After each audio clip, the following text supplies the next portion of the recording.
Mesdames et messieurs les députés, quand j'ai quitté l'hôpital avec le Premier ministre et que je suis rentré au ministère, il y avait un écran de télévision qui était allumé. Il y avait le débat parlementaire qui était diffusé sur la télévision. Et j'ai vu les députés debout applaudir. J'ai demandé à mon cabinet pourquoi applaudissent-ils? Nous avons vaincu l'épidémie. Pourquoi applaudissent-ils? Pour rendre hommage aux soignants? On m'a expliqué que non, les députés de l'opposition étaient debout pour applaudir le fait qu'ils avaient voté la fin de l'état d'urgence sanitaire à la mi-décembre et la fin du confinement à la fin novembre, quoi qu'il arrive dans notre pays. Le décalage était tellement total que j'ai décidé de venir dans cet hémicycle ce soir. S'il vous plaît. Alors, Madame Panot, un rappel au règlement. Puis, Monsieur Gosselin, un rappel au règlement. Madame Panot, vous avez la parole. Rappel au règlement sur la base de l'article 48 de notre règlement. C'est insupportable, Monsieur le ministre, le chantage que vous êtes en train de nous faire. Tout le monde ici a conscience de la gravité de la situation. Tout le monde ici a conscience de la gravité de la situation. Mais il est insupportable de dire qu'il n'y aurait qu'une seule alternative, comme Madame Thatcher le disait à l'époque. Oui, nous sommes une opposition dans un hémicycle. Et oui, nous avons le droit et nous allons continuer de critiquer vos décisions parce que la démocratie, cela fonctionne comme cela, que ça vous plaise ou non. Et non, le Covid n'aura pas le droit de piétiner, ne vous donne pas le droit de piétiner notre démocratie. Et je vais vous dire pourquoi vous êtes venus. Non pas parce que vous avez vu à la télé quelque chose qui vous a horriblement choqué, qui est le base d'un vote, d'un choix démocratique qui a été fait dans cet hémicycle. Vous êtes venus parce que vous avez fait une première suspension parce que vous n'aviez pas le nombre de députés qu'il fallait pour être en majorité. Puis vous avez fait une deuxième suspension parce que vous avez perdu un vote. Puis une troisième suspension parce que vous avez perdu un deuxième vote. Donc la réalité, c'est que oui, vous n'aimez pas quand on vous dit ça, mais c'est vrai, vous détestez la démocratie. Lorsque cette démocratie s'exerce dans ce Parlement, vous la piétinez, vous la foulez du pied. Et oui, il est beaucoup plus facile d'aller devant un conseil de défense qui est protégé par le secret défense plutôt que d'accepter que le Parlement délibère et y compris choisisse des choses qui ne sont pas conformes à ce que vous voulez. Merci Madame Panot. Merci Madame Panot. Monsieur Gosselin. Rappel au règlement, Madame la Présidente, sur la base de l'article 48 du règlement de notre Assemblée. C'est vraiment avec consternation que nous constatons à quel point ces débats dérapent. Et il est important de rappeler pourquoi nous en sommes arrivés là et comment. Il faut rappeler à la majorité qu'à 9h à 21h, à la reprise des travaux, elle n'était pas présente. Jamais, si vous aviez été à vos places, à occuper vos fonctions, le débat n'aurait pu déraper. Vous ne pouvez vous en prendre qu'à vous-même. Et quant à vous, Monsieur le ministre, puisque vous étiez absent, faites-vous bien conseiller. Nous n'avons pas applaudi à tout rompre parce que nous avions adopté un amendement, parce que les Français seraient pris en otage, mais parce que vous nous prenez en otage. C'est un jeu dangereux. Méfiez-vous de l'effet boomerang. Il y a un proverbe en Normandie. Quand tu craches en l'air, méfie-toi, ça te retombe sur la bouche. Vous pouvez traduire autrement si vous le voulez. Et j'en terminerai sur les aspects démocratiques. Non seulement vous ne voulez pas d'un Parlement qui se réunisse sur l'état d'urgence d'ici au 1er avril, vous voulez un long couloir, un long printemps qui arrivera après un long hiver sans que le Parlement puisse s'exprimer, mais déjà ce soir, par la réserve de vote, vous nous privez de l'expression, celle de la représentation nationale, et je peux vous assurer que ce n'est pas ainsi que la concorde, que l'unité nationale dont nous avons besoin se fera. Nous avons voté à vos côtés la première loi d'urgence au mois de mars. Gosselin, nous étions au rendez-vous et il ne tient qu'à vous que nous soyons à vos côtés au rendez-vous de l'histoire. Merci. Madame Rabault. Oui, Madame la Présidente, aussi un rappel au règlement au titre de l'article 48. Monsieur le ministre, Monsieur le ministre, vous nous avez tous mis en accusation, alors que beaucoup parmi nous ont voté jeudi dernier la déclaration du Premier ministre sur le reconfinement. Vous nous racontez des épisodes tragiques que vous avez vus à l'hôpital. Est-ce que vous pensez sérieusement que nous aussi, nous ne sommes pas de temps en temps allés dans les hôpitaux, même si nous n'avons pas votre expérience? Monsieur le ministre, sincèrement, je ne voudrais pas paraphraser, mais vous n'avez certainement pas le monopole de vouloir la santé des Français, de vouloir leur sécurité sanitaire. Et si vous vouliez vraiment assumer l'aspect démocratique de vos décisions, vous nous diriez clairement sur quels critères reposent vos décisions, à quel moment vous les activez. Parce que vous voyez, monsieur le ministre, moi je peux vous montrer une photo.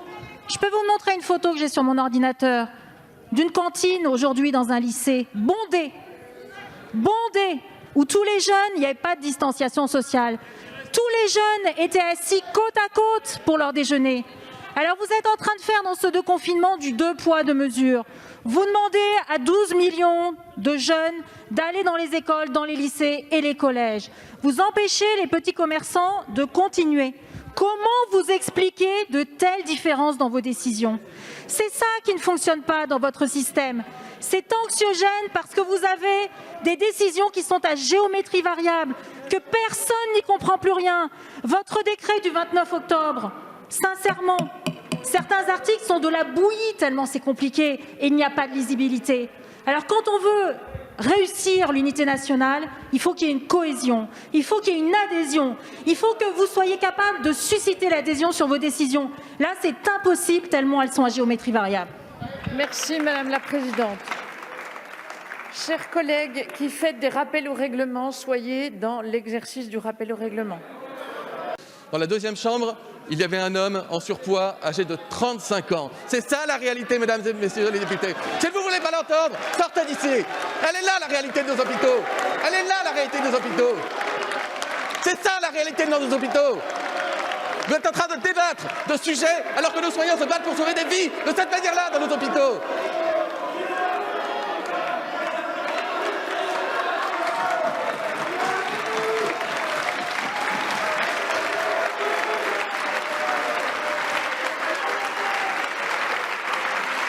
Du rappel au règlement. Monsieur Chassaigne.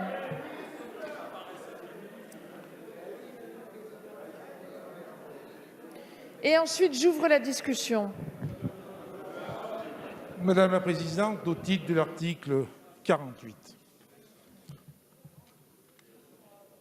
j'ai été, je le dis, blessé par la façon que le ministre de la Santé a de s'adresser aux parlementaires. Monsieur le ministre, chacun d'entre nous ici a son vécu. Mais vous n'êtes pas là pour tenir des propos avec une volonté d'humilier. Je dis pas de vous et surtout pas de vous. Et ce que je voudrais vous dire, je fais partie de ceux qui ont voté favorablement la semaine dernière. Je l'ai fait avec ma conscience. Ça n'a pas été facile, forcément. Je n'ai pas de regrets par rapport à ça. Sur les solutions qui sont apportées aujourd'hui, je réfléchis avec une forme d'humilité, parce que j'ai tout à fait conscience qu'il n'y a pas de solution miracle. Je ne sais même pas en ce moment encore sur quel bouton je vais appuyer, parce que je suis dans l'expectative. Mais ce que je voulais vous dire, c'est que j'ai passé une partie de la journée hier à donner des coups de téléphone dans des hôpitaux, à Lyon, sur Paris. Ce que je peux vous dire, et je ne vais pas utiliser les mots qui ont été utilisés par des gens qui m'ont répondu. La vérité de nos hôpitaux, ce n'est pas celle que vous dites. Ce n'est pas celle-ci, monsieur le ministre, et vous le savez. Vous le savez. D'autres le savent ici, applaudissent quand même, et d'autres applaudissent parce qu'ils ne le savent pas. Ce qu'on m'a dit, par exemple, c'est que non, mais est-ce que je peux m'exprimer, vous permettez? C'est des témoignages que j'ai notés hier, et ça ne sort pas de ma tête. On me dit que, par exemple, dans un service où il y avait 12 lits en réanimation polyvalente. Je ne suis pas du tout un spécialiste, donc je peux commettre des erreurs dans l'utilisation des termes. Plus...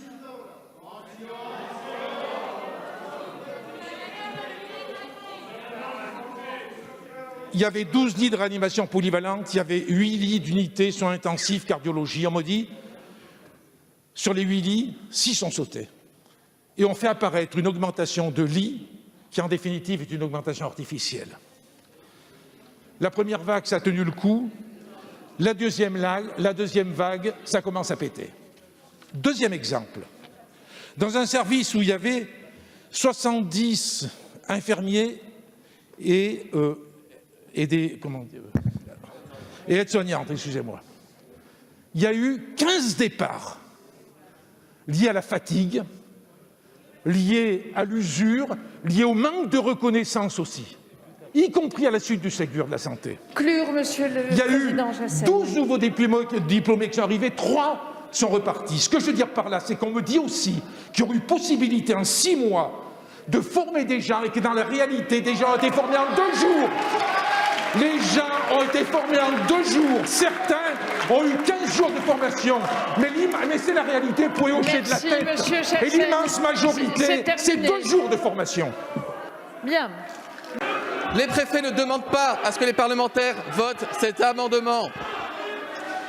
Nous ne sommes pas en train de punir les commerçants qui ne sont pas responsables de la situation sanitaire dans le pays. Et Alain Griset l'a très bien expliqué. Nous accompagnerons tous les commerçants de ce pays. Personne ne restera sur le bas-côté. Personne ne restera sur le bord du chemin. Mais mesdames et messieurs les députés, quand vous dites qu'acheter des jouets pour Noël est essentiel, mais évidemment que c'est essentiel. Évidemment. Et nous voulons acheter des jouets pour Noël, pour nos enfants, pour nos familles, pour nos amis. Mais si vous voulez qu'on ait une chance d'acheter dans les bonnes conditions, dans les meilleures conditions possibles des jouets pour Noël, nous devons respecter un confinement pendant une durée nécessaire pour freiner l'épidémie, sauver les vies et repartir de l'avant.